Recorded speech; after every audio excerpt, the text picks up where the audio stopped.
எல்லா சொந்தங்களுக்கும் மதிய வணக்கம். மதியானம் சாப்பாடு ரெடி ஆகிக்கிட்டு இருக்கு. மங்களா தான் தெரியும், ஏன்னா காலையில் கரண்டு போயிடுச்சு.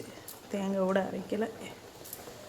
இதில் என்னென்ன போட்டிருக்கேன்னா, கொஞ்சோண்டு கடலை எண்ணெய், ஒரு ஸ்பூனு கூட போடலைங்க, அரை ஸ்பூன் கடுகு, 1/4 ஸ்பூனு வெந்தயம், ஒரு கொஞ்சோண்டு வெந்தயம், 2 வத்தல் போட்டிருக்கேன். வெடிக்கட்டும்.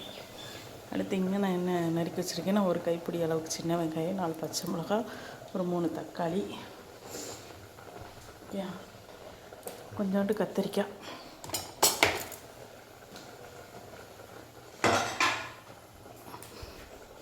தட்டைப்பயிறு வேக வச்சுருக்கேன். கரண்டு தான் இல்லை, இருக்கட்டும்.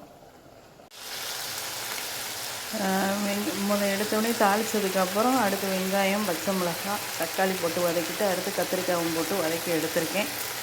இது கூட என்னென்னா புளிக்குழம்பு பொடி, இது ஒரு ஸ்பூன் போடுவேன். வத்தப்பொடி ஒரு அரை ஸ்பூன் போடுவேன். அவ்வளோதாங்க. நல்லா வதக்கி விட்டுட்டு தண்ணியை ஊற்றி கொதிக்க விடணும். காயெல்லாம் வெந்ததுக்கப்புறம் தான் அதையும் காட்டிக்கிறேன். ஒரு சில்ல அளவுக்கு தேங்காயும் இத்தினோண்டு புளியும் உள்ளே போட்டிருக்கேன் அரைக்கிறதுக்கு. இது தண்ணியாக அரைச்சி வடிகட்டி ஊற்றிடுவேன். வாங்க, புளிக்குழம்பு பொடி போட்டாச்சு, ஒரு அரை ஸ்பூன் வத்தப்பொடி போட்டாச்சு.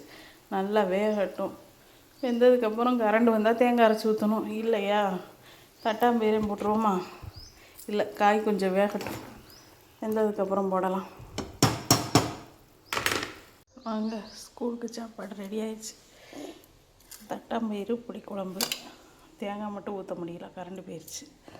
அப்புறம் சிம்பிளாக தாங்க செஞ்சுருக்கேன். இந்த வீடியோ பிடிச்சா லைக் பண்ணுங்கள், ஷேர் பண்ணுங்கள், சப்போர்ட் பண்ணுங்கள்.